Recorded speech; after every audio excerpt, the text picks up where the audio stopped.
नमस्कार प्रेक्षकांनो, तुमचं स्वागत आहे आपल्या चॅनलमध्ये. विक्रांतच्या फोनमुळे जानकी ऐश्वर्याला समजले शर्वरीनेच विक्रांत आणि नानांचा खून केलाय ते.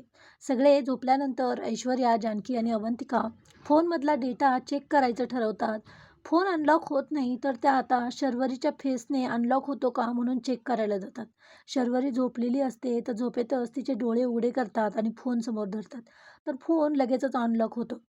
हे बघून जानकी आणि ऐश्वर्याला खूपच आनंद होतो. त्या बाहेर येतात आणि फोन चेक करत असतात. तर त्यांना त्यात विक्रांतने नानांना पाठवलेले मेसेज सापडतात. त्यात विक्रांतने नानांना शर्वरीबद्दल सगळं सत्य सांगितलेलं असतं. ते बघून तर जानकी ऐश्वर्याला खूपच मोठा शॉक बसतो.